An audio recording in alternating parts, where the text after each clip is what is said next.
afternoon. It is now 5:15 p.m. on Tuesday, January the 13th, and our work session is now in order. I'm going to call the roll. Commissioner Foss. Present.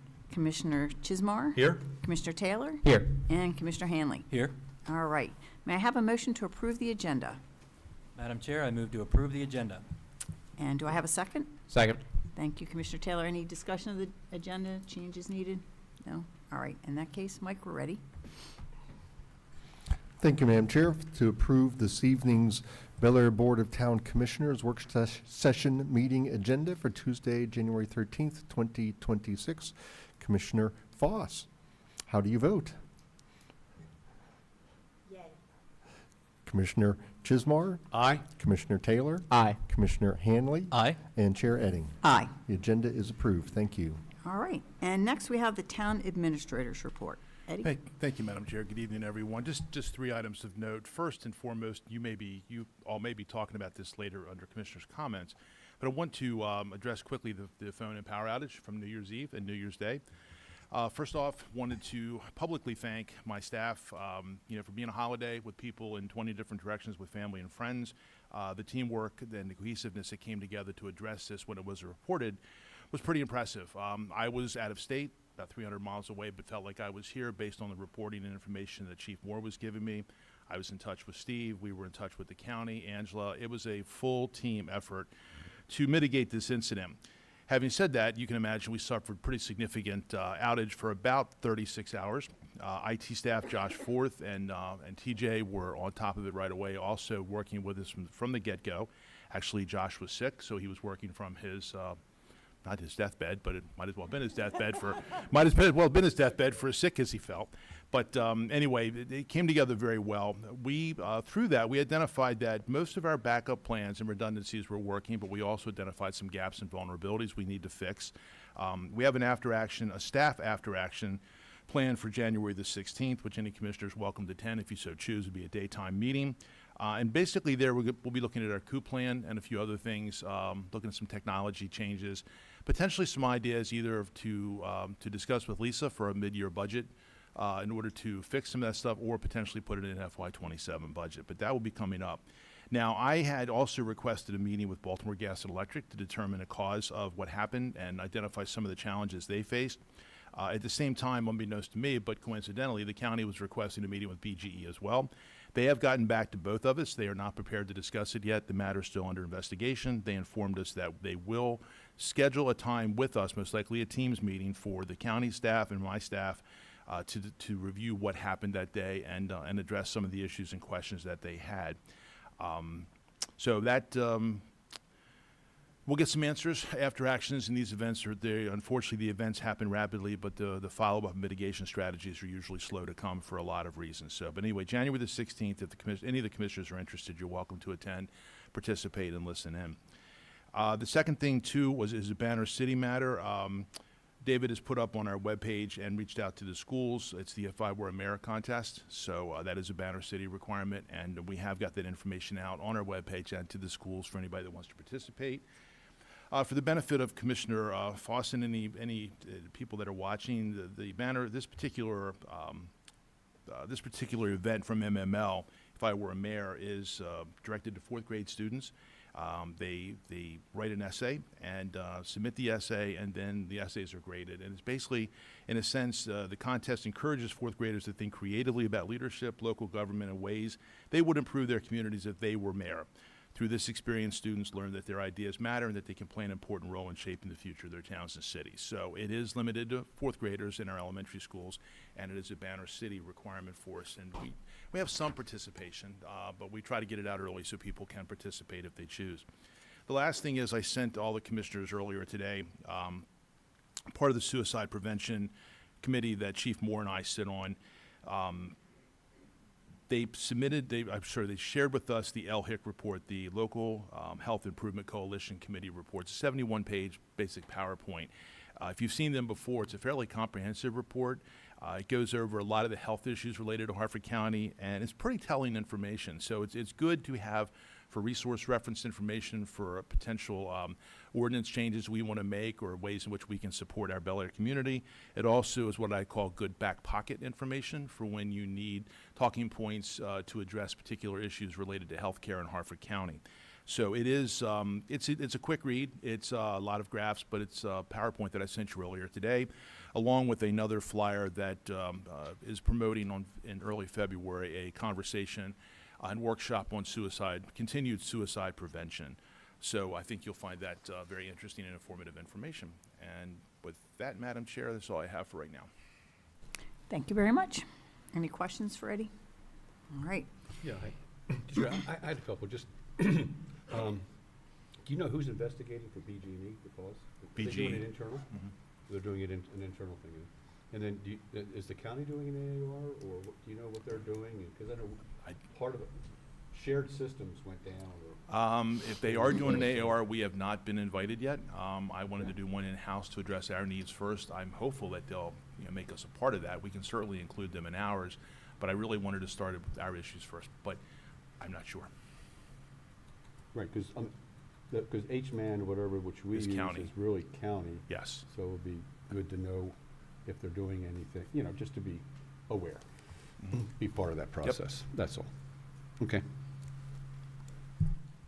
And what was the date of that meeting? Was it the 15th? January Six- 16th. 1/16. Oh, what time? Yeah, that'd be good. I'll pull it up and I'll send it to you. Okay, all right.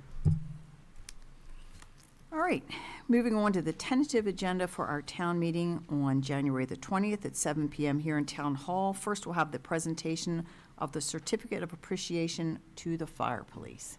Chief?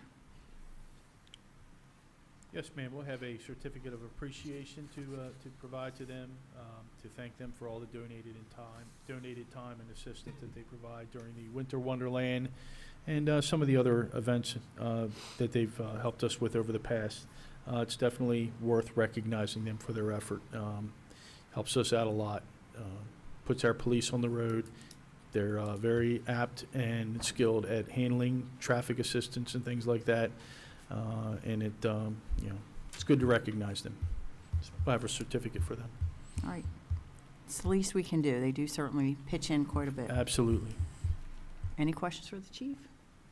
All right, then we will have the public hearing on ordinance 85125, revising the Town Code, Chapter 165, Article 7, related to setbacks from cannabis businesses, liquor stores, and taverns, followed by addressing that as a piece of unfinished business on our agenda. I know we're going to discuss this further in closed session. I know we put out a public statement since there was a lot of confusion and questions about what was going on. As we already said to folks, it's not directed at any of our alcohol retailers. It's meeting the challenges that have been sent to us from Annapolis in the cannabis legislation that they have passed. So we will address that further in closed session unless anybody else has anything they'd like to say now. No? All right. Under new business, we'll have policy 1E6, signing of the checks amendment. Ms. Moody. Thank you, Madam Chair. Yeah, this is just, again, another housekeeping change by adding Commissioner Foss to the list of signers for our operating account, just like we did with Right. Commissioner Hanley. All right. Any questions for Lisa? Commissioner Foss, you'll be on the check signing register there after we take care of this. All right. Appointment to the Board of Appeals and reappointment to the Historic Preservation Commission, we're going to take up in closed session as well, bringing us to the Commissioner Liaison reports. I'll start. The Tree Committee hasn't met since before Christmas, but they are meeting this week on Wednesday, and I will be there. I'll let you know what's going on with them. ECDC did not quite meet last Thursday. 3 of the 7 members did gather, but as there was no quorum, there was no formal meeting. I provided an update to the 3 members who were present about the cannabis legislation and just addressing some of the misinformation that was present on social media and just some of the confusion that generated. And it was otherwise a relatively short meeting because of the lack of quorum. ABC met last night, and they performed their own after action on my favorite topic, Christmas. Looked at some of the decorations that maybe had faded in the sun over some years, some things that could do with some replacement. and are hard at work making sure that next year's Christmas is even more spectacular than this year's Christmas was. Historic preservation is on the calendar for the 22nd, so that will be the first meeting that I will be in attendance of. And me and Kristen, we met and discussed liaison assignments, so we've got that figured out. So I will also be the liaison to the Committee for Seniors and Citizens in Need. All right, and I know I just spoke to Kristen. You're going to do the Downtown Alliance, certainly Cultural Arts, and Rockfield. Yes, Okay. very excited about that, too. Okay. And for the cultural arts, they meet next Wednesday. Mm-hmm. And at that point, they'll be accepting applications for, to fill in my place, which I had to resign from, but I get to continue on with them. And I'll have an update for that. Okay, and that only leaves, I know Gavin's doing Historic Pres. Are you also Parks and Rec? And the police department is you? Okay. I think that's everything. All right, great. We should have that then ready to go on our next meeting for a vote. Yep. Anything else on the liaison Right. issues? The Planning Commission met last week, I think it's last Thursday, and whatever, so there were 2 projects before the Planning Commission. One was Phase 4 for the Hartford Mall, which was adding 2 or 3 buildings? 2 buildings, yep, building 400 and 600 or whatever, as they're calling them, and whatever. So that went through. There was some cleanup about the materials and things, that there was differences in the languages, so they updated all that. Kevin, I don't think there was much. Pretty much- Not on the mall, no. Not on the mall, right. And then there was also another one, which is an addition to a medical building facility. It's pretty much a house over there on Moores Mill Road, behind the service garage right there at Moores Mill and Hickory Avenue. And there were a few little issues with that, but they got worked out during the meeting, and I think that was a go also, so. Yep. Okay. Well, in that case, we'll move on to staffing update. Mike? Thank you, Madam Chair. We have 2 open positions advertised at the moment. We have a laborer position in the Department of Public Works, and we have a police officer position in the Bel Air PD, where we're seeking new recruits as well as officers who may wish to lateral into our agency. So we're accepting applications from both at this time. The Public Works, they said that was a labor? Yes, sir. Okay, thank you. All right, well, I'm looking to Chief Moore to work his magic and find some other fabulous candidates for the Bel Air Police Department. We've It's a got them great- lining up. Great, Yep, we're great good. department, great place to work. Do apply. Thank you, ma'am. All right, anything else on the staffing update? That it? All right, calendar. I know we all got a freshly minted calendar here, which is now running through, oh goodness, the month of March. It'll be spring.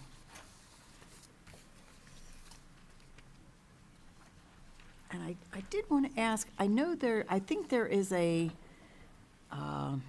Chamber of Commerce legislative report luncheon. Is it on the 24th? Or do we, The Hartford delegation will have the open house in Annapolis February 24th. okay. It does conflict with our work session. Yes, so Um, I will not be going because I need to be here.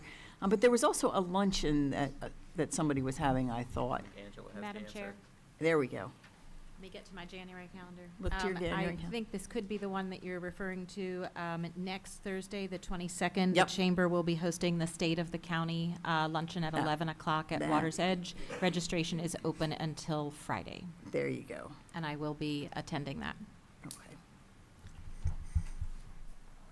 That was the one that I was thinking that I knew was not on here. And I know tonight we're missing the State of the County, but they start at 7, and I don't think we're going to be finished by then. And the other calendar item is that the biggest news, that there will be no trash pickup on Monday, the 19th. If you have Monday trash pickup, it will be on Tuesday, the 20th. And that is probably the most important thing for anyone watching, correct? No? Wednesday, that's right, it's Wednesday. If you had Monday trash pickup, it's canceled due to the holiday, and it will be pushed to Wednesday, because anybody that gets Tuesday pickup will get picked up as usual. I'm a Tuesday pickup, so that's, On Monday.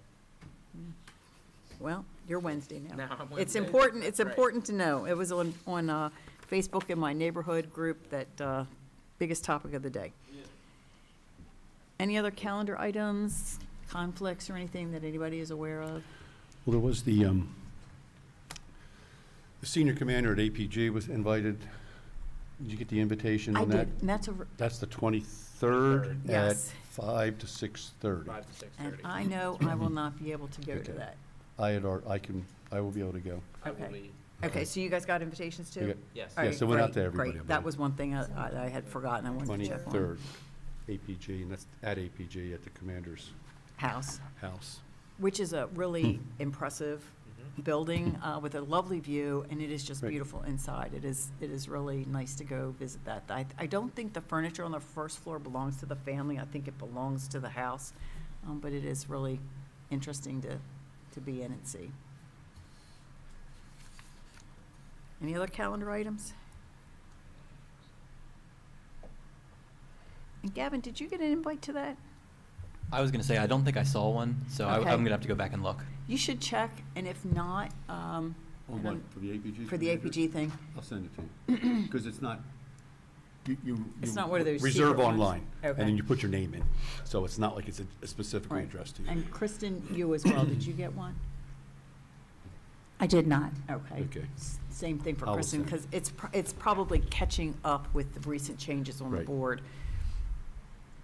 I did get a invitation from the Unitarian Universalist Fellowship of Harford County, and it's a Right. annual Martin Luther King King. Civil Rights Program that you can attend, or you can go on Zoom. Right. And it's about the role of the United States Postal Service and civil rights. So I'm sure, did you all get? Yes. Yes. All right. Also, Madam Chair, the Board of Appeals should be listed as tentative. I still haven't gotten confirmation from the members yet. Good That's to on know. February 25th. The one in January is solid, that's going to happen. But the February one on Okay. the 25th is Gotcha. tentative. Important to know, thank you for that. So, yeah. All right. We ready to move on from the calendar? All right, miscellaneous, the parking legislation and the parking fund budget analysis. Lisa? Yes, ma'am. So I'm getting over a cold. So I still have a lingering cough. I've got a ton of cough drops, so just bear with me. If I have water, I have cough drops, so I'm all set. Does everyone have the 3 documents that I emailed? I have a few copies, if anybody needs them. The 3-pager you sent in? Mhm. Everybody good? Okay. Okay. Yes, no. I do not have that. Did you print that out, or was it I in our box? printed it. You printed it out, I okay. printed it. I have an extra one. All Do- right. I've got several. Do you want? Pass that around. Do you have it? I don't have it printed out. I was having technical difficulties today. My printer didn't like It's anything. okay, it's all good. Oh. Jane, are you, Do you want to take that? you good? Okay. All right, everybody good? Liz, do you And want I'm one? going to see if I can. Fine, Are you sure? I've got Okay, extras. good.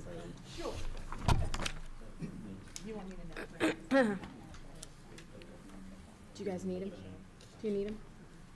You good? Okay. All right.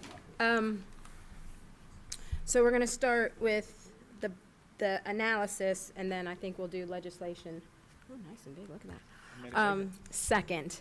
But I'd like to start with this one here. That's the analysis. It's got a lot of, I think, good information on it. Yeah, go ahead. Here. So this is the one that Amy on my staff went to the municipalities on the left-hand side and tried to obtain information that is across the top. So we looked at both street hours and garage hours of enforcement. We looked at both street meter fees and garage meter fees. We looked at the garage permit fees and the street permit fees. We looked at, is it self-managed or does a third party manage it? Is it an enterprise fund or a general fund? And what are the mechanisms that people can use to pay, which is that far right-hand column. So if we start all the way on the left, garage hours and enforcement. I'm not going to read all of this, but just some highlighted notes for you all. If you look at that column, there are 4 municipalities there that enforce the garage Monday through Saturday. There's 3 that do it Monday through Friday, and we do it Monday through Friday. So it's pretty split. Out of the 8 that responded, 4 and 4 when it comes to enforcement for the garage. The second column is the cost per hour for meters in the garage. This one, everyone who responded except for Westminster is greater than 50 cents an hour, which is where we are. So that is one area that we may discuss later to see if there's something that we want to do to change that, because we are in the minority when it comes to comparison amongst the comparable municipalities. The next one is permits per month for the garage. And again, all but Westminster is greater than $35 per month, which is where we are. We're $35 a month. So similar to the garage meter fees, we may need to take a look at this one. It's an option. That's what this comparison was trying to help us with, is to look at areas where we could take a look at to see if we wanted to tweak. If you all have any questions as I'm going through this, just feel free to interrupt me, okay? The street hours of enforcement, 5 municipalities were Monday through Saturday, 1 was Monday through Sunday, and 8 were Monday through Friday, plus us. So basically, it's split 6 and 9. 6 doing something other than, or doing the weekend, whereas 9 of us do not do the weekend. Okay. The street meters, 8 municipalities are greater than 50 cents an hour. 6 plus us are at 50 cents an hour, and there was 1 municipality that does 50 cents an hour and some variation of it. So again, pretty split when it comes to that column as well. Out of the 15, pretty split down the middle. Then when you take a look at the lot permit fees, 4 municipalities were greater than $35 a month.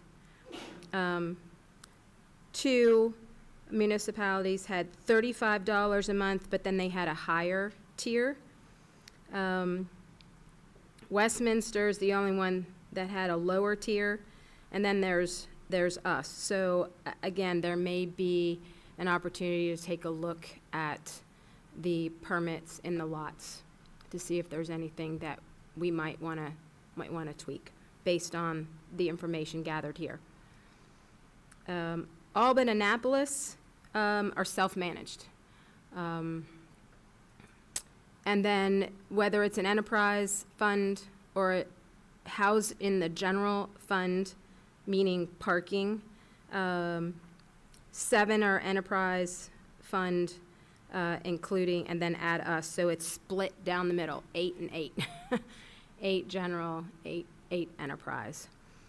And then the last column, there are really various ways that municipalities have the mechanism for people to pay to park, whether it's Park Mobile, it's meters, it's an electric pay box. Some can use coins, some can use credit cards. So again, a lot of variation here. A lot of them do use Park Mobile, and I know in talking to Steve that, you know, somewhere in the probably not too distant future, our meters are getting very old, and we're looking to, you know, go away from our meters. Just depends on what mechanism we go to. Park Mobile, I think, is a good option. So I would recommend staying with that, but we will need to work through what we want to do when it comes time to needing to remove those meters. We can't get parts from anymore. They're costly. Right. So that's another discussion for another day, but just FYI on that piece. Lisa, question on Yes. the Park Mobile. So what's their cut? For every dollar that's charged to Park Mobile, what do I- we get? I do not have that off the top of my head, Okay. but I can get it. Kevin, you don't remember, do you? I mean, because I'm sure there's a credit card fee, because you're using a credit card, and then there's their processing fee, and who knows what other fees there might be. I know they get I do know they get a cut. I just I'm sure they do, yeah. I was just wondering what that was. recall. I Sure. think it's per transaction, Yes, I believe you're right. and I want to say 10 to 15 cents each time, but I don't know. Okay. I'd have to look that up. I can find it. I just Sure. don't have that.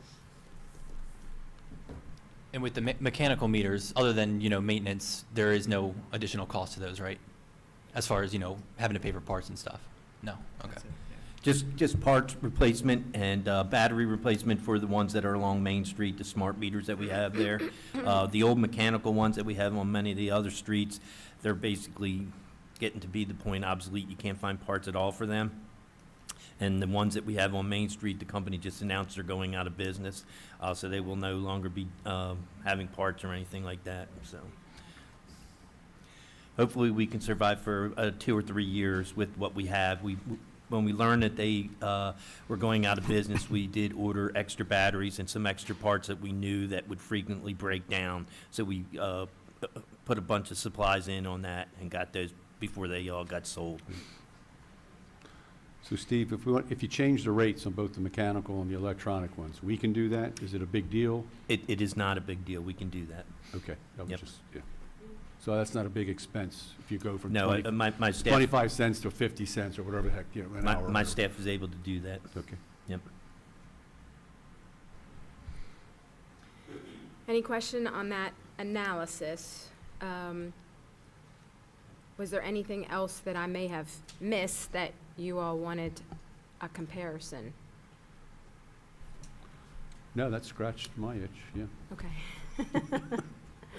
Okay, Actually, it's a very nice and complete chart that's very easily understandable and Yeah. compares really all the Yep. important parameters that we're taking a look at. Amy did a really nice job I with it. suppose the data that we don't have is which of these municipalities are solvent and which are, you know, heading towards a cliff. Right, exactly. And that's sort Yeah. of, if we could know that, that would be very helpful, but, You would only look at the enterprise fund for that, general fund, yeah. You Well, would not. and that's Yes, sort of yeah. the point, yeah. but enterprise, you could, I could probably get that information for you because their financial statements would be on, assuming they would be on their website. So I can certainly look at that for you, Jake. That's not a problem. We just don't want to take advice from, you know, somebody who has their own problem. I get it. Perhaps we can take the anti-advice. But just one, you know, just observation, I'm trying to go down it, just about everybody has coin. There aren't too many that are going strictly like Park Mobile, right, or some app like that. They either have coin or both, but I think the only one that might be is Salisbury. It says pay station, scan QR, no cash. Yeah, that's what it's looking like. That looks like that's the only non, Cumberland does kiosks, so those wouldn't be meters. oh, okay, Cumberland does kiosks, which are similar. Yeah, Meters. oh, yeah. Coin at meters only, card is at pay stations. Streets have meters. Most of the Yep. beach towns that are Mhm. down on the East Coast, they are all Park Mobile. Park Mobile, yeah. Dewey Beach and Ocean City, Mhm. Rehoboth. I don't believe they accept coins. I think you're right. Of course, they're not on this study. And just curious, does anybody sell new meters? Different brand, different, is anybody in that business anymore? I'm sure. You sure? Okay. I'm sure there are. With caveats that you have to provide electricity and so forth like that for stations where you would have transactions with credit cards and things of that nature. Okay. That's right, because there are some meters that actually each one accepts credit cards. So you Exactly need- right. And you Yep. do need, So you have to set that infrastructure up when you have them installed, and that's an added expense. so you need electricity as opposed to battery. Correct. Gotcha. There's also a monthly expense with that. Yeah, and there are monthly expenses with those as well. Yeah. Okay. So each one of these they're basically using like Wi-Fi or something to be able to Right. make that credit card transaction. Some of these, I don't know what the trend is, but we've been looked at in the past, Steve and I, kiosks, where you get rid of the meters, and you do the kiosk, and then either you do it by license plate, or you have a little piece of paper you put on your dashboard. Right. But those kiosks also have to have a monthly fee Right. to be able to connect to the internet. Just another observation, the garage permit fee seems very low to me, especially, I guess we'll get into this next, but it seems like the cost of maintaining the garage is very high. So considering that, it seems like our monthly fee is pretty low, especially relative to the other municipalities. Yes, I would agree with that when you look at the analysis. I could just add that just through being around and sitting in barber shops and things of that nature, it's often complained that it's high. And if it went up more, that they probably wouldn't use it, they would find other means to park. So it's definitely a supply and demand situation that we have there, that's for sure. Steve, what's high, the monthly fee? Yeah, the 35. The 35 is high? Yeah. We need to give them Lisa's analysis. Say Yeah. analysis shows. Well, that's for sure. The data shows, yeah, It's, I know. I just wanted to make that input. I'm sure, I know. where Yeah. they're- Walking a couple extra blocks for a couple extra, $10 or $15 more a month sometimes makes the difference.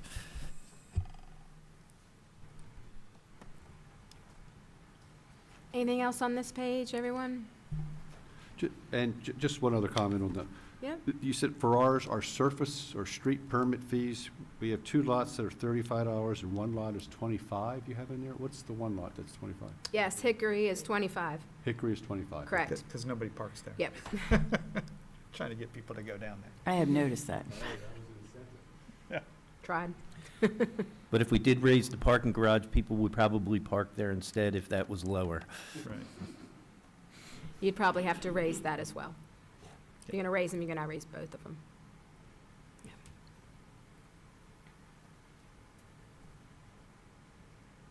Good to move on? Can always come back to it as we're talking. Okay? Okay.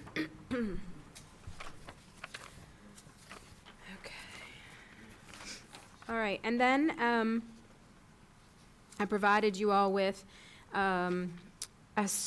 historical analysis of our three main sources of revenue, so that's meters, parking fines, and lease fees. Now, let me back up a minute. Parking fines was not included in this analysis. We did that analysis, I feel like it was a couple years ago. So that is something that I can resurrect, update, but that's part of this should be part of this discussion as well. Do our parking fines need to be increased? And that's just not meters, expired meters.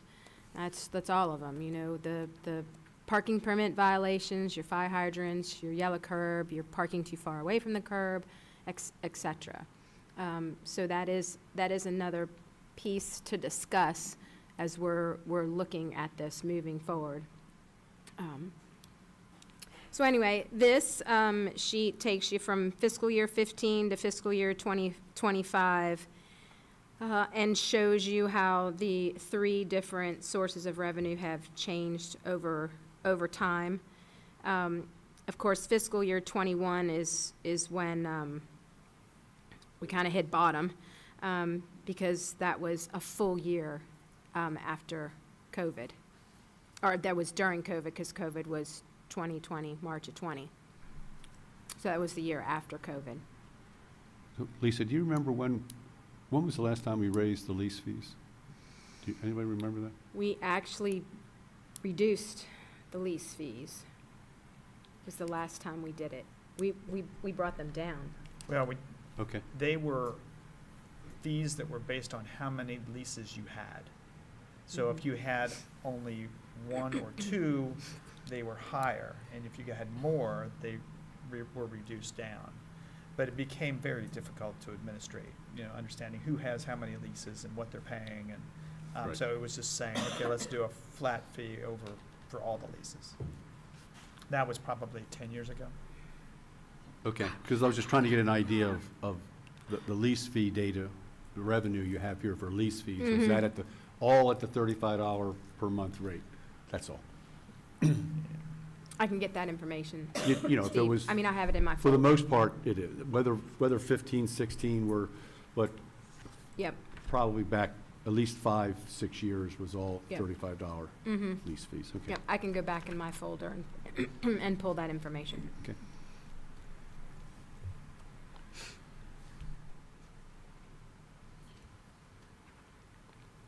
So, where we are for fiscal year 25, and this is unaudited yet, but it should not really fluctuate that much. There's a couple auditing entries that will adjust it, but it won't be anything significant. We are higher than 24. We're really back at the 22 level, so we have seen a bounce back.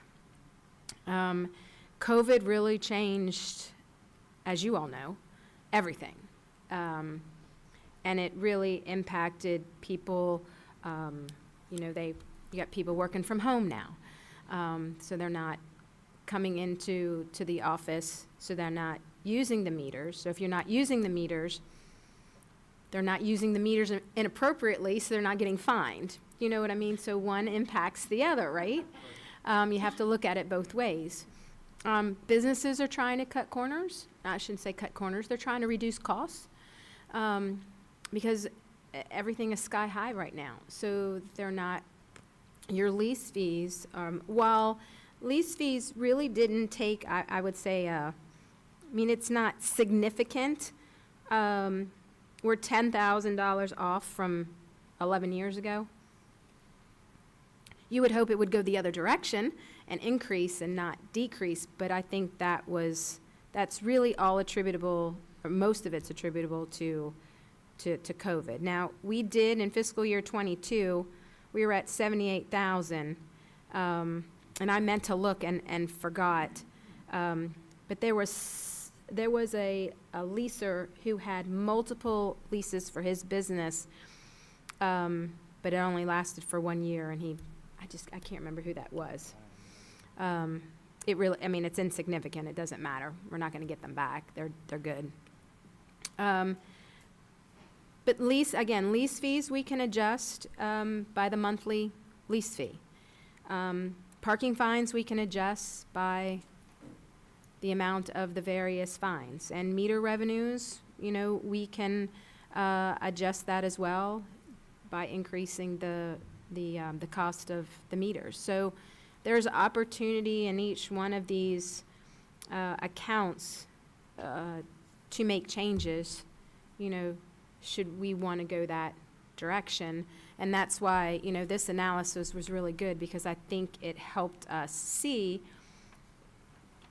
which one of those we should really look at, which is really all three of them, in my opinion. So is there anything else or any other details that you all would want on the three revenue sources over time, other than Steve, I have your question written down about when was the last time we changed lease fees.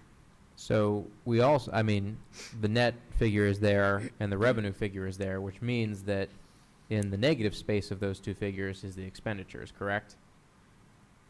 I wasn't on that spreadsheet, but I can go to Oh, I that apologize. spreadsheet. That's okay. That's all right. I was looking at the one that has the three separated out. Okay. So meter revenue, gotcha. parking fines, I and see what you're leases. saying. But if there's no, I mean, we can come back to this and go to the other one, Jake. That's not a big deal. So yes, to answer your question, you have your three main sources of revenue. There is another revenue piece, and that's what the county reimburses us. Sure. But I left that out. Right. There's nothing we can do about that piece. That piece is not in our control. The other three are.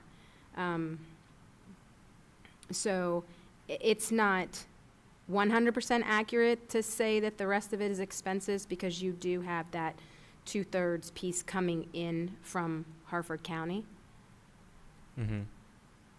but the majority of it is going to be expenses, sure. So that, the number for our loss, is that the actual loss that we take, or is that the loss before we're reimbursed? That's the actual loss that That was is the taken. actual loss. Correct. Okay. So then, so just looking at FY '24, Mhm. oh, I see what you're saying. So the actual number for expenses is going to be a little bit larger than just adding, than just if you were to take that 112 number and put it on top of that 280 number and say, okay, well, we made 280, we lost 112, which means we spent 392. That's not quite right, Mm-mm. because that doesn't include The the county piece. reimbursement. Sure, Mhm. okay. I see what you're saying. Correct. And the 140 that shows as unaudited, again in '25, that 140 was based on the budget. Mm-hmm. I can tell you our expenses were less than budget in '25, and I believe our revenues were slightly over in '25. So that number should come down. I just don't have those final numbers Mhm. yet. But I didn't want to cut us off at fiscal year '24, since, 25 Yeah. is what we're working on, is what I'm working on right now to finalize. Okay, so I'm a little lost at what Jake was bringing up about. Like you said, FY '24, we collected 280,000.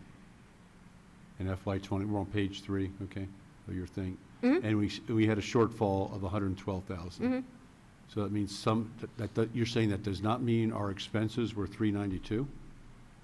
No, because you have the other revenue piece that's not here, and that's the 2/3 piece that we get back from Harford County. So you would- Harford County would whittle, their fees would whittle away at that 112.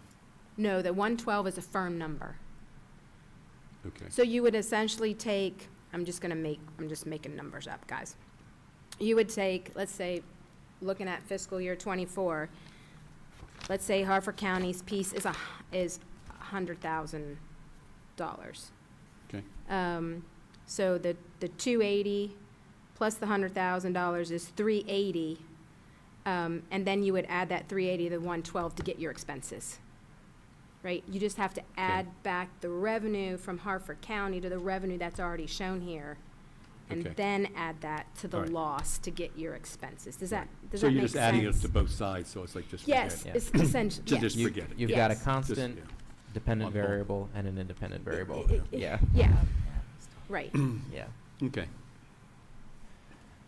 From an expenses standpoint, is there anything that sticks out that is just way more significant than anything else? Or is it just across the board, everything's gotten more expensive?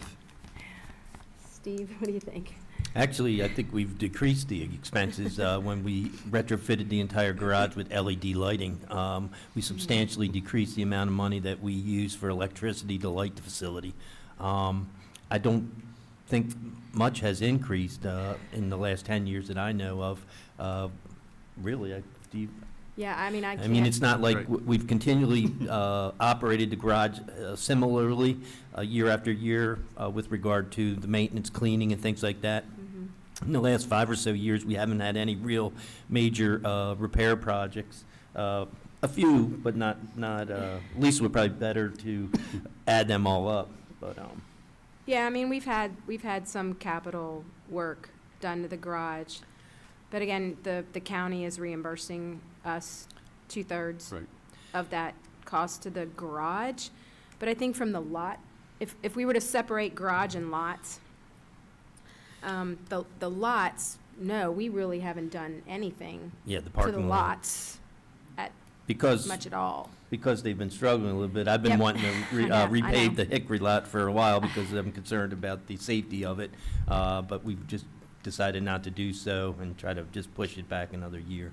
Yeah. So if I could Mhm. ask a follow-up about that, if we compare FY '23 and FY '25, our revenues are up, almost 50,000 there, that Mhm. revenue line. But then our loss is up, our net is down 80K. So Mhm. there's a delta there of like 130,000. Mhm. And we're saying that that's not because of noticeable increased expenditures? Where's that coming from? I'd have to look, I Okay. didn't bring my 25 budget book Sure, with sure, me. yeah. Yeah. But I'd have to, and maybe it might, from what I'm hearing, and I totally understand, it would make sense, is let me tweak this spreadsheet Mhm. and add expenses Mhm. to it. I'll add Harford County as a line item as Mhm. well. And then I think what I'll do is, from an expense standpoint, I'll separate out garage and lots, because you all know we have to keep it that way, and that's the way it shows in Right. the audit. Right. We have to keep it that way on our books, so that when Harford County audits us for the parking garage, it's easily Sure. differentiated. So let me add that detail to this, because I think that might help I would answer find that some of your helpful. questions. But yes, I mean, I see that now, and sorry that I didn't add I that would say- sooner. Yep. Because, from my perspective, obviously, there's some things that we're going to have to do on the revenue side, but I don't think that this problem can be solved entirely on the revenue side. And so I think having more detail about what our expenses look like, and I'm a fiscal Right. hawk anyway by nature. I'd really like to take an axe to our expenses before we start, we've got to do some of both, that's where we are. But I really want to be Right. able, when we talk to the citizens that this is going to impact, say, well, here's also what we did to save us money before we went to you and asked you for more. Yeah, agreed. There's two sides of the equation. Yeah. We can increase the revenues or we can decrease expenditures. And probably, like you said, it's going to be a combination of the two, hopefully. Hopefully. So we don't have yeah. to put it all up, but we'll see what we can do. I'll add that Yeah. for you all, and then I'll send it back out to you. Anything else that you'd like on this spreadsheet that you feel would be helpful? Okay. So I've got some notes there. Just draw your attention to note 4 and to note 5. These two, by the way, were what I gave you all during the budget process. But since then, I've added 4 and 5. So 4 just gives you an idea that the parking fund retained earnings equity account at June 30th, 24, again, because I'm using a final fiscal year, Right. was 1.7 million compared to, in fiscal year 17, it was 2.2. So that shows you the decline because of the losses. And then the balance in the parking fund capital improvement equity account at June 30th, 163,000 compared to 113,000 in fiscal year 17. Has grown by only about 15,000 a year. So that is in the MOU, or the agreement with the county. Okay. It's a 2/3, 1/3 split of that $15,000. So that it's grown, not much, just 15 a fiscal year, but that's the obligation that we both agreed to. Neither one of us have utilized that capital improvement reserve for projects. It has to be mutually agreed upon if we're going to use that money for a project. As a point of clarification, when we say we take to balance the enterprise fund, to Mhm. balance our loss Mhm. out of the retained earnings equity account. Mhm. What does that really mean when we say that that's what we're doing? Like, it's not just a bank account that's sitting somewhere that we're taking money out of. So you have to, like, your revenues, you have to have a balanced budget, right? Your revenues and your expenses agree. Well, your balance sheet also has to agree as well. So one's an income statement, one's a balance sheet. On your balance sheet, you have all of your assets. So you've got your cash, you have investments, you have property, equipment. You have accounts receivable if people owe you money. Then you have your liabilities. You have what you owe people. If there's loans, which the parking fund has a few, so that's your principal payments that are due. And then your payables. You owe any vendors. And then to balance that, because it's assets equals liabilities plus equity. So when your expenses exceed your revenue, it's reducing your equity account. The opposite, when your revenues are greater than your expenses, it's increasing that equity account. And that is balancing your balance sheet. So as it dwindles or reduces your equity account, it's showing, it's complicated in the fact that then fund accounting comes into this, not private sector accounting, with what is owed to the general fund back and forth with certain things. So that influences that number as well. So obviously you don't want your equity to become zero. Think of it as your own personal, right? Then you have no equity. So that account is being reduced. It's being. I guess my question is, what is the mechanism by which we're pooling money, like cash dollars, out of our equity to pay for these things that we're short on? Well, your cash, it's utilizing the cash that we have. All of our cash accounts are in the general fund. Okay. Unless it's specific to those funds. So the meter account that we have with Hartford Bank, that is specific to the parking fund, so that cash account resides in the parking fund as an asset, because it's a cash account. But our M&T account resides in the general fund. Right. And as we use it to pay for parking or sewer fund or even special revenue fund items, it creates a due to, due from, it's almost like an IOU to the general fund. So I don't want you to get the idea that we're running out of money, because that's not the case. Yeah. That's not the case at all. But that's where your IOU comes into play. So as equity is being reduced, the general fund is using cash and the parking fund is owing more money to the general fund because it has more expense. Okay. Got it. Does that make sense? So the money is coming from the general fund? Yeah. Yes, Yeah. okay, absolutely. No different than the sewer fund. Yeah. It's the way it works with the sewer fund. But the sewer fund has the revenues to pay for the expenses. So as the money comes in the door, whether it be the sewer fund or the parking fund, it's increasing that cash. So it's reducing the amount that is owed to the general fund. But if your expenses are greater than your revenue, Sure. then your IOU to the general fund is going to be greater. Does that make sense? Okay. Okay. So then, what Bookkeeping happens issue. when I know nothing good, but what happens when the equity account hits zero?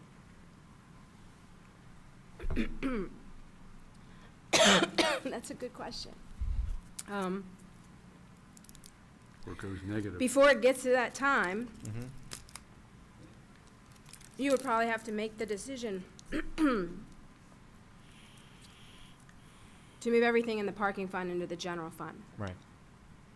because that's essentially what you're doing anyway. Right, okay. That is a lot of helpful clarification because, you know, when we had this conversation last spring, I think there was some lingering confusion over what it meant when we were saying that we were like essentially borrowing against our equity. Mhm. It's not that we're selling pieces of the garage to anybody, Mm-mm. you know, but this is very helpful. Okay, good, Yeah. good. Okay. Okay. Some other, just general comments that I wanted to share with you all. I did an analysis, my staff did the analysis of just looking at meter revenue, parking garage versus street meters. For fiscal year 23, 24, and 25. And basically, meter revenue in the garage represents 24% of the total meter revenue coming in. So street revenue is about 76, garage revenue is about 24%. And that's meters as well as Park Mobile, because it all resides in that one account. Okay, so I just thought it would be an interesting exercise just to see from a percentage standpoint where we are. We did the same thing with the parking permits, but we only did it for FY '25 because it was a little bit more time-consuming and to do.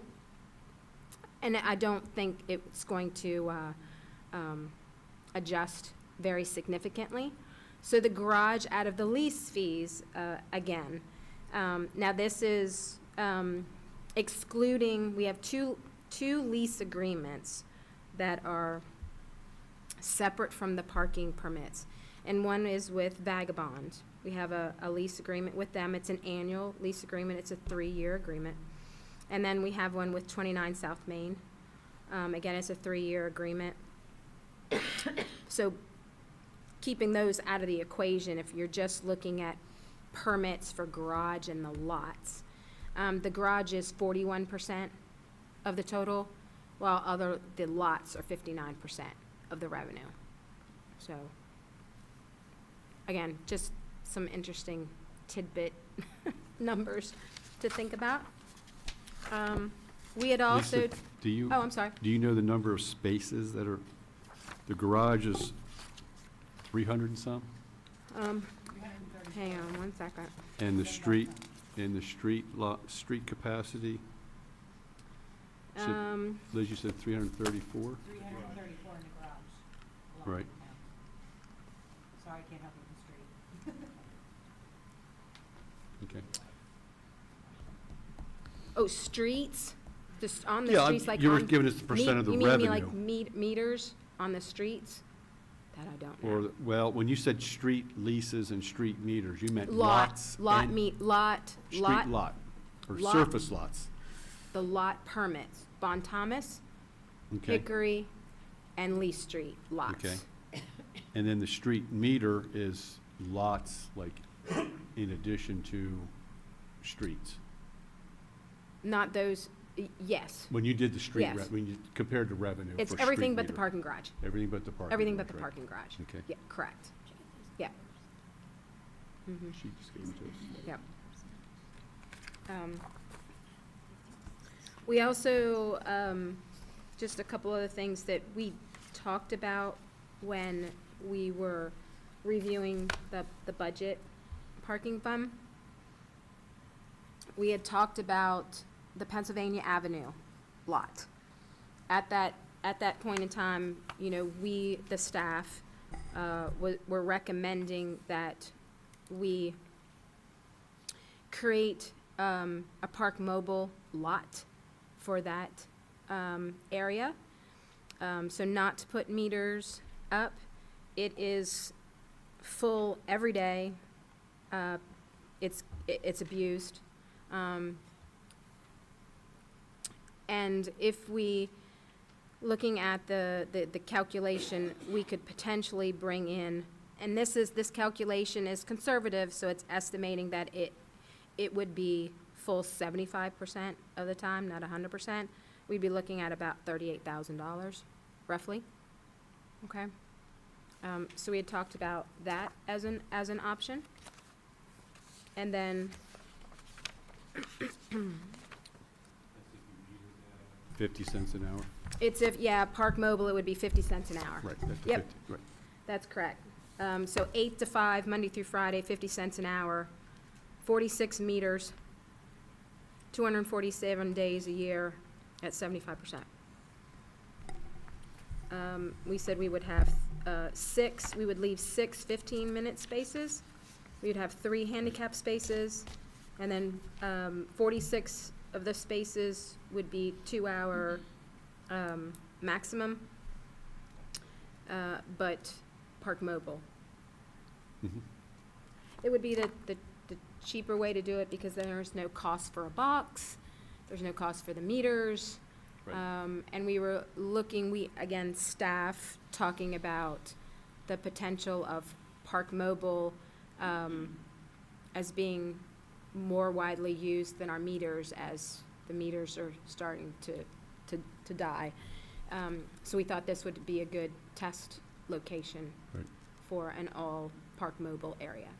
That's a good point. What is our ratio of meter revenue versus Park Mobile revenue? Just curious. As a point, are people using the Park Mobile? I'm just, more so than throwing coins in. So, bear with me a second. I have it.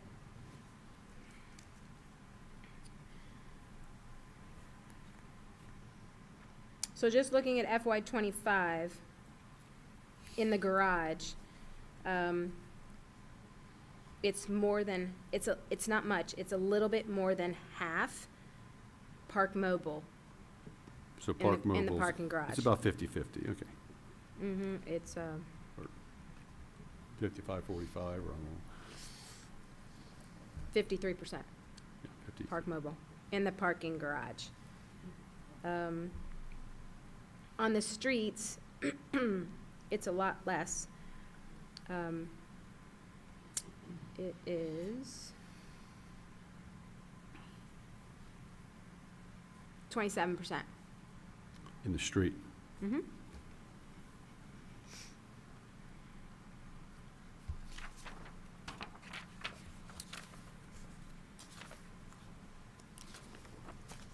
The last item I just wanted to mention, again, it's just one of the things that we talked about during the budget was, we do currently have an agreement with Hickory Flats. I didn't mention that earlier because they're not paying anything, obviously. They're not to that point in time. But that would, if that whole project continues to move forward, they rent the spaces. It's 70 spaces times $35. So you're looking at $29,000 for that. Okay. Oh, go ahead. Correct. Yeah, Yes. That's at the 35 rate. yeah. Correct. Right, That's right. Thanks, Steve. Yeah. yep. Okay. So we're assuming here, yeah. Is there anything that I didn't go over that I would have missed that you want some additional information on, other than what I already have? I just have a question. Given that the costs have remained relatively consistent and the demand seems to continue to decrease since COVID, are there any lots that are heavily underutilized that we might want to examine? Hickory. No, we did good. Hickory. Okay. Yeah. I guess the only problem with the Hickory lot, though, is we do have an agreement with the Board of Education that they're allowed to use those spots. Is that correct, Kevin, or? Yeah. That is correct. That we would have to move them into the garage. Do they pay for the Hickory spots? No. No. Okay. They have 40 spaces. We give them 40 permits for the Hickory lot. But Is that that is, just out of the kindness of our hearts? I think they were looking at leaving the town Ah, okay. many Yep, years yep. back, and this was to keep them here. Well, mhm. okay. Yeah. Gavin, to So- kind of expand on, I'm sorry, Oh. Steve. No, just say so there's are there 40 cars in that lot a day? Doesn't Pretty seem like much. it. In the I think Hickory we're lot? close to that. Okay. But I couldn't tell you, I'm not by there too much. So it's underutilized from the standpoint of customers coming to town as opposed to Board of Ed? Because the Hickory It lot is- is, well, it's 135 spaces according to the, Right, it's underutilized as far as customers. The Board of Ed is the only one who really parks there. You get some library patrons. Yeah, there's overflow from that. Overflow There's from that. also- Which, by the way, we own the property that the library is parking on, too. Mhm. There's also Right. satellite parking for spaces for the group home on Hickory Right, Hickory Avenue. So they have to pay for those, Mhm. kind of like the group classes arrangement. Yep. say that again, I think there's satellite, 100 Cortland, the group home. The Oh, group yes, the home group at the home. corner, as part of their development approval, they needed 4 spaces. So they had a choice, the Hickory parking lot or the parking garage. They just chose the Hickory lot, which is literally backs up to the back of their structure. So they have to do that, so that, I mean, it's not that much money, but it's 4 spaces in the Right. Hickory lot, so. okay. And while they have a separate agreement that's included in kind of my conversation about spaces leased. So that's not above and beyond. We currently rent or lease 13 spaces in the Hickory lot. That's it. Other than Harford County Public Schools. Yeah, because I don't Right. consider those leased, they're not paying us Because we're not getting anything. any money, Yeah. but, yeah. Yeah. Okay. Mhm. And Gavin, just to expand on your question a bit, yeah, definitely Hickory. We are overbooked at the Lee Street lot, so much so that you all recently changed legislation so that those permit parkers could park on the south side of Lee Street. So that's heavily used. Bon Thomas lot, we have 52 spaces available. We would overbook to 68, and right now, we're leasing 40, oops, that's not the most recent, hold on. We're leasing 44. So, You said Bon Thomas has, Bon Thomas. 52 52 spaces. We would overbook Yeah. to 68. We're currently leasing 44. because the parking study shows that at 82 spaces. Well, this is just permit, not meters. That's a combination of Com- both permit and meter parking. 82, Yeah. okay, Mhm. gotcha. Correct. So, Okay. That used to be in big demand. It's not so much anymore. right. I don't know why. I can't tell you, but it's decreased some. Right. Yeah. And then you look at the garage, it's 193 spaces available, we would overbook to 251. Again, permits only. We're leasing 70 out of 193.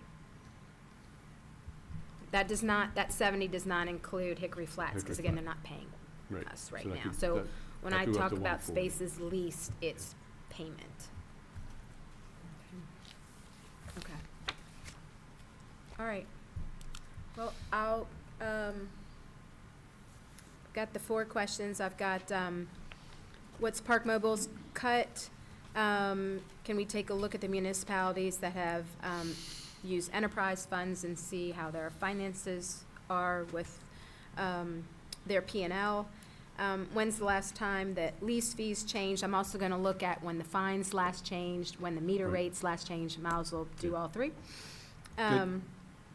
And then, I'll add to that one spreadsheet, I'll add expenses, separating out parking garage from the lot, and then adding Harford County revenue. Is there anything else?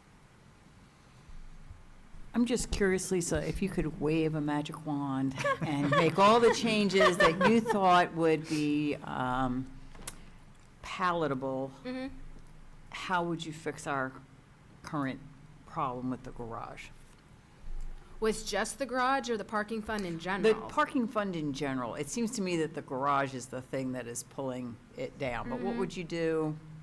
Keep, sell the Hickory lot, increase the raise? What would you do? Not make the garage 6-story? Yeah, not to make the garage six story. I mean, I know there's been, we purchased eons ago the Hickory lot because we were going to put a culture arts center on that lot. That's the reason that we acquired that lot. And then when that didn't happen, we utilized it for parking, obviously like it is today. I think with the stats that, I read, that lot is gravely underutilized. Steve, he asks me every fiscal year, can I resurface it this year? And I have no money. Sorry. And again, the reason why I want to resurface it is just a safety matter. There's a lot of voids and stuff like that, and I'm just concerned that someone's gonna twist an ankle or something like that. And rightfully so. Yeah. But it's hard to spend money on a lot that's underutilized. Right. Because you don't have the money coming in to support it, so. But then you have a safety issue too. So yes, I think Hickory lot really should be taken a look at overall. So that's one. I do think, just based on the analysis of our comparison to other municipalities, that we do need to increase, maybe not everything, but we need to increase something from the revenue standpoint. And then, from an expense standpoint, that's a tough one because, I want to say, just like the general fund, you have a staff that's very conservative in their spending. We do what we can to keep the costs down. We communicate amongst ourselves when there's something that's come up. Do we have the money for this? Obviously, when it's an emergency, you don't have a choice. So I just don't know, at least off the top of my head, what we could cut or could we reduce in the parking fund. Yeah, me personally, I don't think it's, we're bottom line with the expenses, and Yeah. we'll discuss that when we go over the budget this year. You'll see that it's only like 3,000 for the parking lots and 2,000 for this, and then the garage, I think, is in the 20-some thousand, or maybe Mhm. 35 for just all the expenses with electricity, maintenance, and all that kind of Mhm. stuff. So it is very bare roots. Right.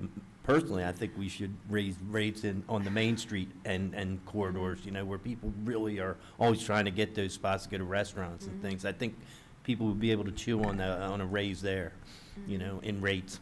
Mhm. And the other thing that go ahead, Kevin. Go ahead. No, go ahead.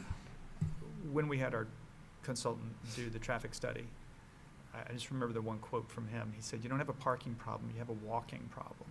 That is true. And the spaces that are on Main Street are the premium spaces. That's where everybody wants to park.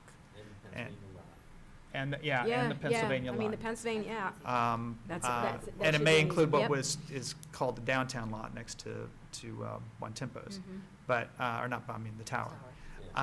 But all of those are could be higher than, say, the ones in the garage. Because I think at one point, the Alliance and several folks in town, this goes back several years, were wanting to push people into parking into the garage Yeah, I do remember because that. it was underutilized. Mhm. The parking study has said that over, in a lot of the locations, like 40% utilization. So I think what you do is you make sure that you bring up the costs for parking in the places people want to park. Mhm. I think you also definitely, because every person I've ever talked to that's in this profession, I don't know, you can have a profession in parking, but I suppose there is. But they all say your fines are too low. Yeah. Nobody has fines for $25 for a parking ticket. They're just not that high. And they're not as bad as, the disparity is not nearly as the same as leases and meter requirements. But Yeah. also, just for your advocation, The meters that are located next to Das Beer Hall are not located on town property, they're located on county property. The spaces that are located across Pennsylvania Avenue from the library, that's town property. These are all handshake agreements that were done many years ago, and maybe shouldn't even be touched. But I'm just making you aware that those are places where, others may look. So that's something that I think is very interesting to see how the town will have to look at increasing revenue by increasing some of these requirements for parking. So. And I also, oh, go ahead, Steve. Yeah, just another thing that staff talked about at the last parking meeting, which we have usually quarterly, is the standard at Bond, and then the new establishment that's going at 126 will cause a lot more traffic without many parking spots. So we might be able to incorporate new parking areas where we can charge for parking with like Park Mobile or a meter type situation. Just an observation, I'll take my town council hat off for a second if this helps the commissioners. When I first started working in the town of Bel Air in 2003 and got hired at Stark and Keenan, my parking pass was in the parking garage. At the time, the cost of a parking pass in the garage was less for Stark and Keenan. There wasn't any other lot. Then they equalized it. And the firm partners said, why are we going to have our staff walk from the parking garage to the office when I can get Thomas Bond parking permits for the same cost? So we moved everybody to Tom and Bond, which is where we're at today. I parked there for years. For over 17 years, I parked in that parking lot until I got a P behind my name and they gave me a spot behind the building because now they don't want me to walk. Okay. When I was in that lot, I would oftentimes come across individuals who didn't belong in the parking permit spots. And I would say, hey, just FYI, you doing Chuck's folks a favor. You're parked in a parking permit. You should go on the outer side. And I had 3 people on 3 different occasions, totally different people, say to me, don't worry about it. I know I'm going to get a ticket. It's not that much. I'm just running to the courthouse. Thanks a lot, and took off. So maybe a little bit enforcement for fines might work. Just a thought. Yeah. And I guess just 2 more comments to answer your question, Paula. You know, while the Pennsylvania Avenue lot will not be favorable if we were to meter it, charge it, remove the free aspect of it, there is no other lot that's free. It is heavily utilized. It is abused because people park there all day and they're not supposed to. There's 2-hour parking, there's 15-minute parking. They know to move their vehicles so they're not in the same spot. I mean, I know parking enforcement, Chuck, can speak to that. I mean, that alone would bring in, what I say, $30-some thousand I in. think you said 38. And That's 75%. yeah, in revenue.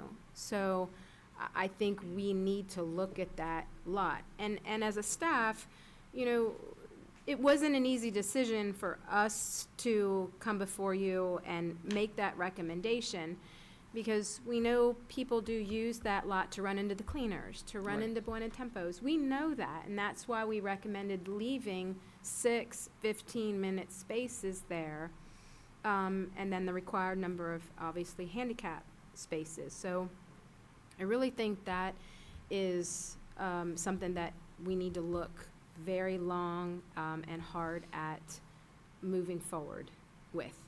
And then one last comment, doesn't really answer any more of your question, Paula, but when we look at the expenses too, the one thing that I did not mention, and it's not a cash transaction, it's depreciation.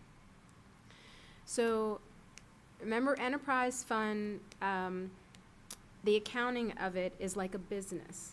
So when the an asset is purchased, let's say a vehicle for the parking enforcement vehicle, $50,000, that $50,000 is not expensed the year that it's acquired. It goes on your books as an asset, and it's depreciated over the life of that vehicle. Generally, 7 years is generally the life of our vehicles. So 1/7 of that 50,000 is expensed every year for 7 years until it's totally depreciated. So you take the vehicle and then you take the parking garage, so you're taking a $50,000 vehicle compared to millions of dollars that you've paid for the garage, had renovations in the garage, and you're depreciating that over the life of the garage. Depreciation, I believe, is around $80,000 plus a year. That's an expense. There's nothing you can do about that. It's just the way that it's recorded. So we're not covering that piece through our revenue. But it's an expense. It's not a cash transaction. It's not a cash issue, but it's still expensed on your income statement. So that is part of your loss, so to speak. So that's different than the rest of your expenses where it's cash out the door. I mean, the other non-cash out the door is similar to the sewer fund, and that's the parking fund, the pro rata calculation with the different, all of us sitting here all have a percentage that, we work within that parking fund, again, similar to the sewer. So you have salaries, you have benefits, you have overhead that the parking fund owes the general fund back for those expensive. That's part of that due from that I mentioned earlier. It's not a cash transaction. The parking fund is not literally paying the general fund cash. It's just part of that IOU that I mentioned earlier. But that's all a piece of that as well. What is the virtue of this continuing to be an enterprise fund? I'm sorry? The virtue of it? The reason why? Because it's supposed to pay for itself. It's supposed to. Supposed to. Right. It's supposed to. Yeah. That's when, so sewer fund, right? You've got one major source of revenue, and you've got all your different expenses. It's an enterprise fund because general fund revenues, i.e. taxes, shouldn't be going to pay for that. It should be self-sustaining. It's the same way with a parking fund. Now, obviously, when we looked at the comparison, it's half and half, it's split. So, but it also depends on how significant is their parking as well. I mean, maybe if they only had a couple of lots, it wasn't any big deal. Yeah, you put it into the general fund. Not a big deal. It's paid by the users, Yeah. right? Yes. Paid by the users. Yes. Not the taxpayers. Not the taxpayer. So if we were to abolish our parking fund and move everything into the general fund, I would have to do an analysis to see, what that would mean. It would mean that the first thing, the general fund would lose that pro rata as revenue coming in. So that would be a problem on the general funds piece. Mm-hmm. I have a quick question. Yeah.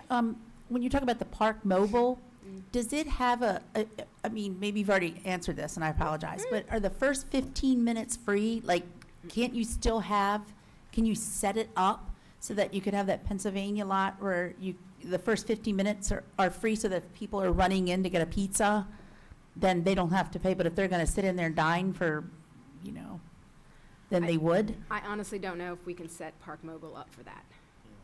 Do you know? I don't think you can do that through Park Mobile, because right now we have the little silver button that you can press for 15 minutes. But since this is not going to have the meters, it's Right. probably not going to have that option. Just to the point that I was making, I really think that we have to think about this because I remember one of the actually, this is sort of an odd thing that I remember, but it sticks out to me from my orientation 2 years ago, and I know that's timely for the two new commissioners. But I remember sitting down with Mr. Krantz, who told me commissioners in the past have attempted to make the Armory a business. The Armory is not a business. It's a public service. It's a good that we provide the public. The Armory does not support itself. It economically cannot support itself, and it's not paid for entirely by its users. But the taxpayers support it because it provides a public good to the community. I look at parking in much the same way. Now, it's different, of course, from your sewer, because yes, that should be paid for absolutely by it's benefiting your house, you use it, that's on you, 100%. I totally get the argument there, no argument for me. But it seems to me that the parking garage is a public good. And I'm not saying that that's what we should do and that's the direction we should go, but I think that that is something that we should look at very closely, because when I asked you what the virtue here is, you responded that it's supposed to support itself. And it just doesn't. And I understand that, we can run all these calculations about revenue, and we should. We ought to do that to close the gap as much as we can. Correct. But I just halfway wonder if it wouldn't be more palatable to, cut expenses, say, $25,000, $30,000 somewhere else in the general fund on behalf of the taxpayer to make up the benefit here, because I just think people will see a major increase in rates here more than they would see that $30,000 in the sea of the $20 million general fund. Just something to think about when you come to people who are, what's going to hurt their pocketbook more. We have a lot of complicated, as you said, Lisa, this is a very complicated issue. But that has been sticking in the back of my head, the relationship regarding it as an enterprise fund. That has been sticking in the back of my head, and I've been wrestling with it really ever since we started this conversation, last April. And when you asked that question, and Lisa said, it's supposed to pay for itself, my thought was, says who? Because a bunch of these places that have parking do it differently and do it with the general fund. I'm not saying I'm 100% on board that we should do that, but just that I see your point, and the benefit, of course, is it does help support our downtown business district. And I don't want people saying, no, I'm not going to go to downtown Bel Air because I got to search, for a couple of quarters to put in the meter, or I have to deal with the Park Mobile thing, which, some people are just like totally opposed to moving in that direction. I know that's where we're going. I know the meters are not going to last forever, but it's, and some people don't like to park in parking garages. So we struggle with that. So I see your point on it. It is a benefit to the entire community because it provides parking, whether you're coming downtown as a person who lives here, who wants to pick up a pizza or drop off your dry cleaning, or whether, our businesses are benefiting because somebody else from outside of town comes here to get a pizza or drop off their dry cleaning. And the other lot that I wanted to ask you about, Lisa, was I know you said the Hickory lot was for a cultural arts center, and now it's a parking lot that's really underutilized. I think that the parking between the tower and the sheriff's office is not underutilized, but my recollection was the town purchased that with the thought of putting town hall on Main Street, and then That's correct. made, a different decision based on, I'm sure, budget. Correct. I personally have always viewed that lot as, I know people love it, I know it's great, but what a waste of a prime spot on Main Street. So, you don't have to agree or disagree. It's more a thinking, an idea, a thought. It's a utilized. It is It's a- heavily it's a utilized, heavily but right utilized behind lot, it and is I- the Burns Alley metered parking and then the parking garage. Again, we have a walking problem. Yeah. No, We have a walking problem. I totally understand, know? and I also want a spot right in front of whatever business I'm going to patronize, especially if it's raining or the 30-mile-an-hour winds are blowing down the street. If it's warm out, I'm much less likely to be, irked that I can't find a Yeah. parking spot close by, but Yep. it just seems to me that if we have a parking garage, then with metered parking in front of it, and then that metered lot that runs where BB&T, the old bank, used to be, I'm not sure that's the best use of that piece of property for the town or anybody else. And your businesses may, I don't want to speak for Angela, but from an economic development, the businesses may may not be happy with that decision either if we were to I go would that assume that they would be direction. not happy with that decision, and I completely understand that, and I'm not necessarily saying that's where we're going, Sure. but to me, Yep. such a prime piece of real estate, Yep. right on Main Street, a Okay. parking lot is not the best use of Mhm. it, Yeah. except for the businesses that are right around it. I get that, and the people that want to go there, I get that too, because I park there all the time Right, right, too, sure. if I'm going Sure, there. sure. And I just want to make a clarification. Jake, when I answered your question, I was answering it based on, that's what an enterprise fund is supposed to do. I wasn't answering it based on that's what the parking fund, the parking fund should do that, but it should do that because it's an enterprise fund. So I was answering it from the type of fund that it is. It's always been an enterprise fund. It predates me Right. as an enterprise fund, and, things were a lot different, as we can see from that chart, 11 Absolutely. years ago, let alone 30 years ago. So this was an enterprise fund fit then. Right. It's fit all this time, so maybe it doesn't fit now. Right. So I'm not opposed And that to- was the to purpose of looking at me that. reiterating your response, is just to highlight Okay. that contrast. Okay. I knew exactly Yeah. what you were saying, and the point Okay. is, that is the point of an enterprise fund, Yeah. but it is not what the parking fund does. Right. And that's, Correct. that discrepancy is something Mhm. that we should take a hard look at. Yeah. Yeah, the way that I look at it is everything should be on the table to look at. That's the only way that you solve something like what we have before us. So I hope tonight has been helpful with the information that's been presented, and I think the conversation's been good. So if you think of anything else that you'd like, just shoot me an email, but I'll work on these other items for you all, and we'll come back and have another conversation. Okay? Right. Thank you All right. so much. I know that Okay. was a lot of work to put Okay. together. We appreciate it. Thank you. Of course. Thank you. See? All right. So next we have the amendment to the 2024 Harford County Growth Report. Kevin? I'm sorry. Oh, I'm gonna sorry. interrupt. Maybe we wouldn't, but we were gonna, part of that was talking about the legislation. We Oh, don't okay. have to. That was. True. Sorry, go ahead. Yeah, Steve could, I'm sure, quote it by memory. The utilization of town property for off-site parking, it was examined a couple of months ago. The ordinance to change that is to take off the 15-year lease requirement. There really wasn't much more than that in that legislation, unless you have anything Right. more to add. No, that was for the most part, but, we still need to think about the fee in lieu concept and the cost of the fee in lieu. Right. Right now, fee in lieu is $4,000 a space, but it certainly does not pay for Right. space. And one of the things that I think we need to look at is whether or not that is going to pave a space plus half of the, what we did to come up with that number is to pave a 9x18 space and half of a drive aisle behind it. So it ended up to be like 18 plus 12. And that was to pave it, but it did not take into account the cost of property. For the property, yeah. And it also didn't account any of the kind of external things that normally, lighting, landscape, all the other kind of things that typically happen with parking lots. So we can review that and see if there's a number that comes back. My recollection when I started to look into it was upwards to $10,000. So. Okay. And then the other aspect was the,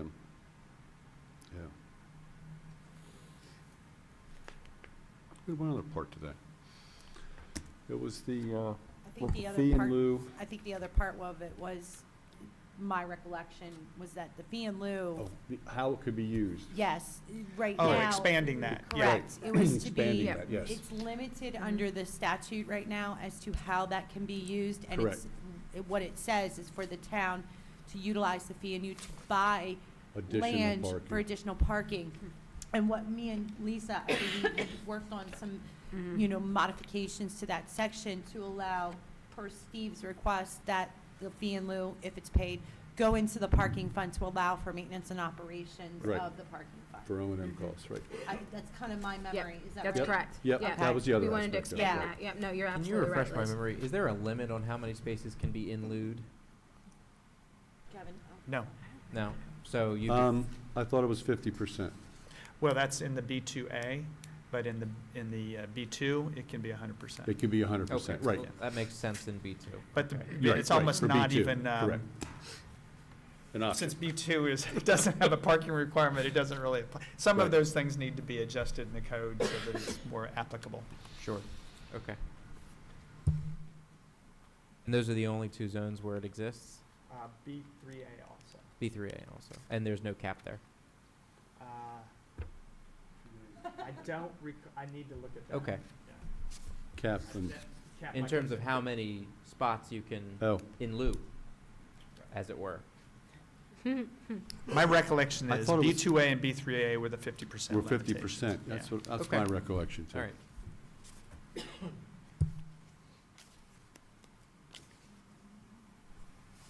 All right, go ahead. Growth report. Growth report. This is just submitted to you, put in your, emailed to you. If anybody wants one in their inbox, I can certainly provide you that. What this does is it tells you any districts, attendance areas that are over capacity. Bel Air Elementary is over capacity by 1/10 of 1 point of 1 percentage point, but it's still over capacity. And it's relatively steady for the next 3 years, so it's not gonna, I don't anticipate it going back down, but it's always been up and down. You'll notice that Homestead Wakefield, that capacity is included, so now there's no issues regarding how that's going to be treated. It's the capacity of the new school is in there. From now on, anything in the Bel Air Elementary district or attendance area cannot be, no residential development can be approved that's over 5 lots or 5 units. Now, is that until more? Is that, is that, do we have to do anything to try and eliminate this, or, in other words, that's, until it goes below 110, there's It's basically a in moratorium, moratorium? basically, yeah. And there's no time limit on that? No. They can submit, but they kind of sit on a list, Right, there's the ability for a development to come in and submit and be put into a waiting list. But, Until that changes, and then they can. right. I mean, I wouldn't be surprised if this doesn't change, if there isn't a little pressure exerted to swap a couple neighborhoods that are currently in Bel Air and put them into Homestead Wakefield. Yeah. I wouldn't be surprised. I mean, I'm just opining. Yeah, especially since Homestead Wakefield has some capacity. Well, that's exactly my point, right? I mean, you could easily take 2% from Bel Air and put them into Homestead Wakefield and have 108 and 102, you Right. know? But that's not our call, that's the Board of Ed call, you know? Exactly. We So- don't have much control over capacity. Does the town of Bel Air set the capacity at 110 and 105, or is that the county, or? That's Board of Education, and then the state, I believe, actually establishes that capacity because it's state rated. Okay. If you're asking what the capacity is, but we set the, is ours. the moratorium is ours, and it's at Okay, I'm sorry, I 110. misunderstood Right. you. How you compute capacity is the Is the county board, and the state. yeah. But where the number is that you're full is set by independently the town, although we currently are set at the same number as the county, which makes some kind of sense, but.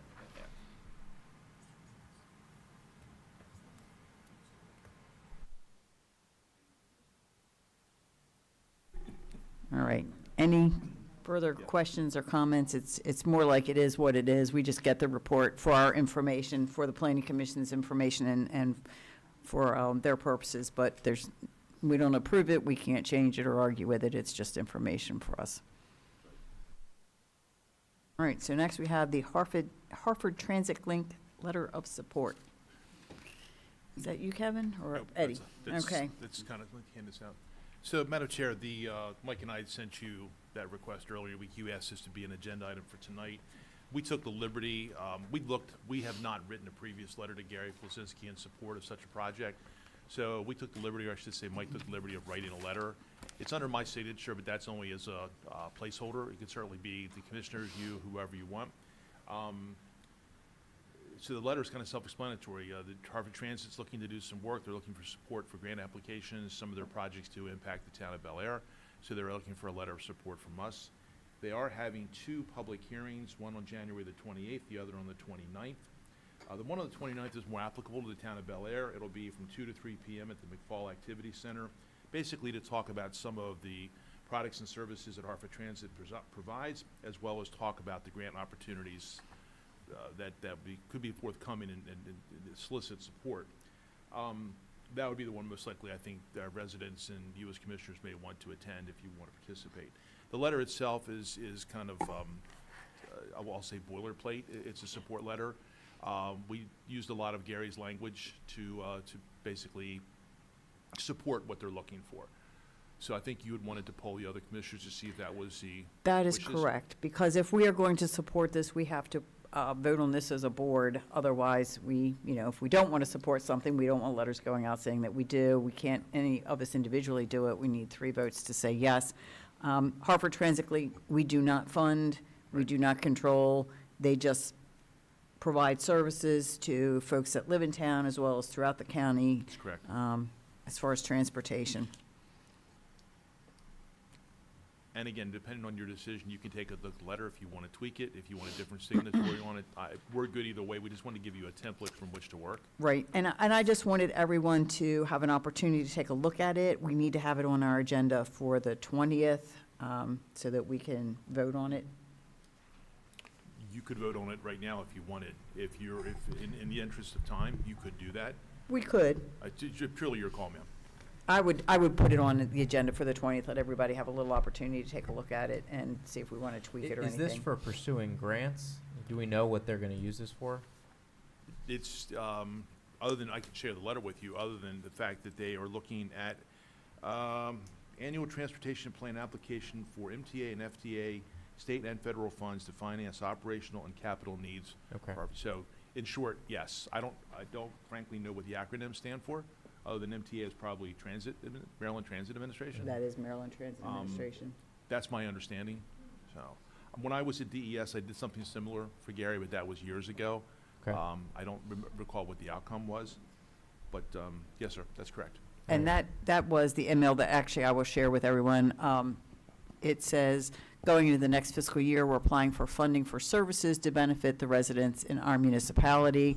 Our shared investment in the Bel Air area is evident with the recent bus stop bench project and the past bus shelter project. So they're looking for a letter of support for them to continue to apply for grants and to show that the municipality supports that.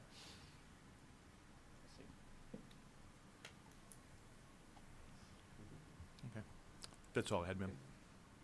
All right, thank you. So we'll all take a look at this and we'll have it on our agenda for the next meeting so we can make a decision. And now we are at staff comments. Michael Krantz, any comments? Other than you're so happy to have Jane coming aboard? I am, and no comments this evening. Thank you. Thank you, Jane, for coming aboard and for remaining as our minutes taker as well. I was concerned about that. It was the first question I asked Mike, too. Eddie? Liz? Kevin?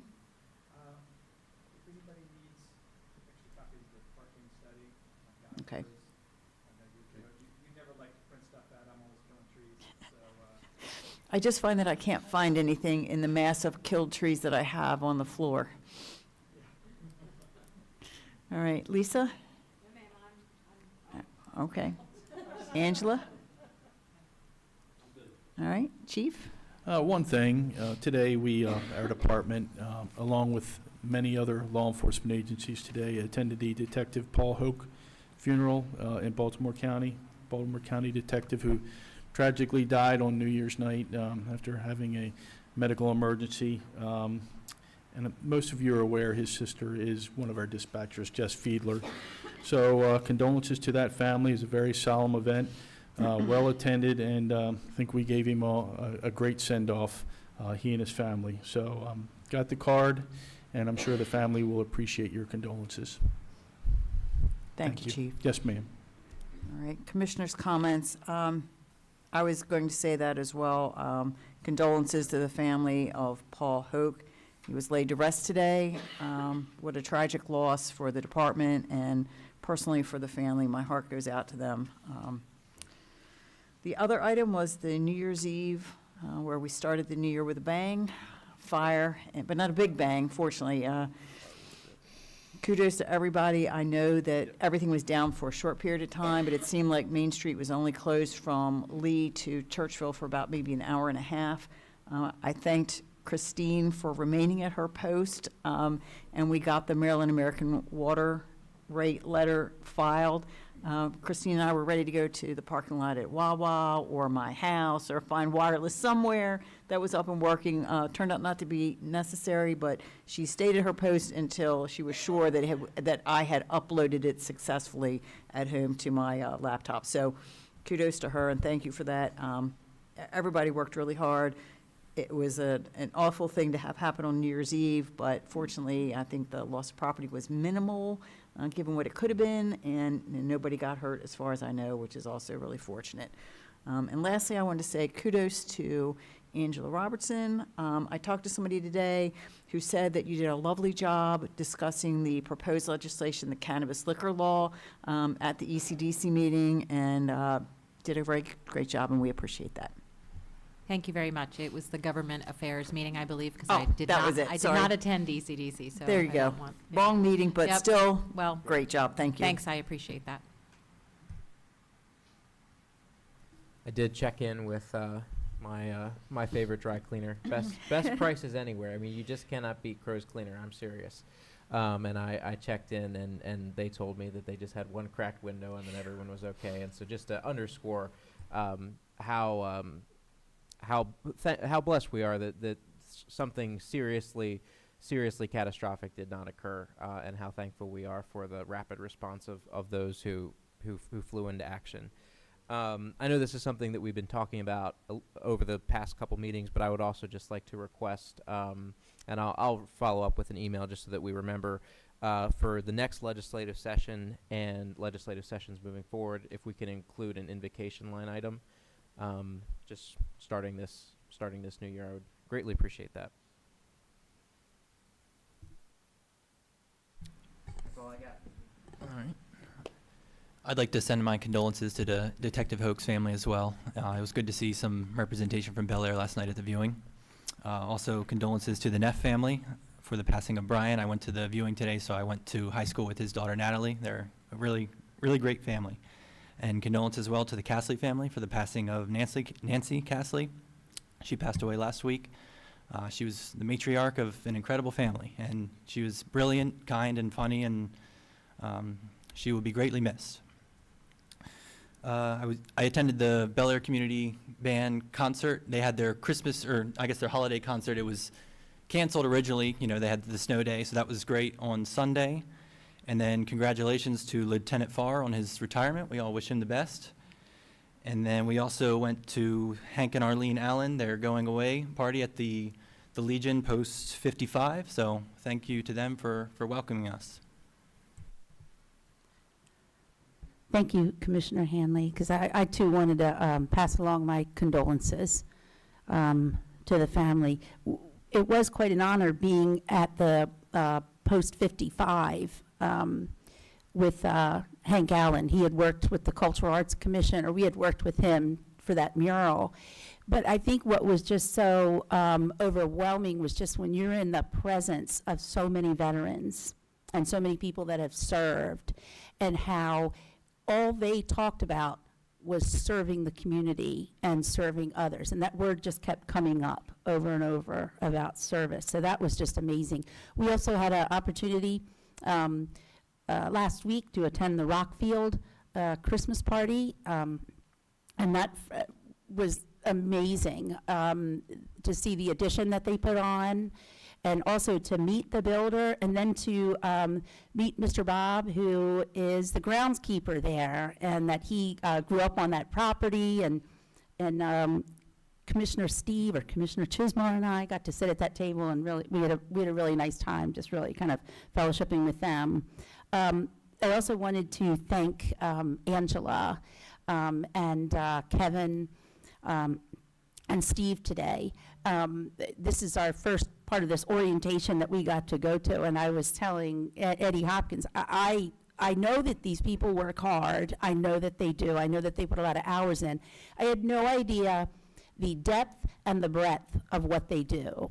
And it was just amazing. And I was talking about this beforehand, but Angela had a picture up on her PowerPoint and of this beautiful angle looking down Main Street. And I was like, I could almost see little bubbles coming up and saying, okay, Kevin is in charge of this, and he does this down here, and then Steve makes sure that the water, the plants get watered, and Angela does, and it's just amazing. So I'm really looking forward. Lisa, I cannot wait to meet with you, and I know I geek out on this stuff, but I'm really excited to meet with Liz and Eddie and Michael, and thank you all very much.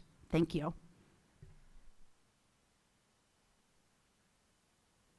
I think everybody hit most of the things that I want to talk about, but I do want to thank DPW, the IT staff, the police department for taking out their New Year's Eve celebration and spending it out in the cold and whatever, trying to get things back up and running from the fire, whatever. So that was a big kudo to you guys for that, and sorry for the disruption for your holiday.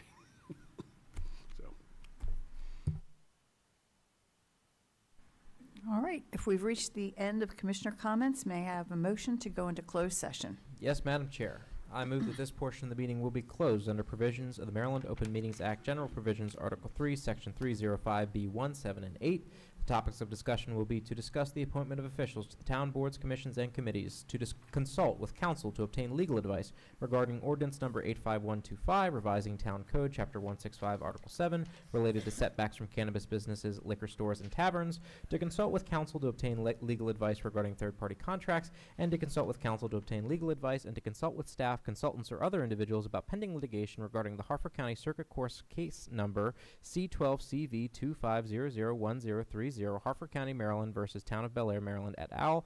The reasons for closed session discussion of the above topics will be because public discussion of candidates' names, qualifications, experience, and background could discourage people from volunteering for public service or compromise their privacy rights, and because public discussion of confidential information and legal strategies can compromise the attorney-client privilege and inhibit the ability of the public body to receive candid and uninhibited legal guidance. Thank you. Do I have a second?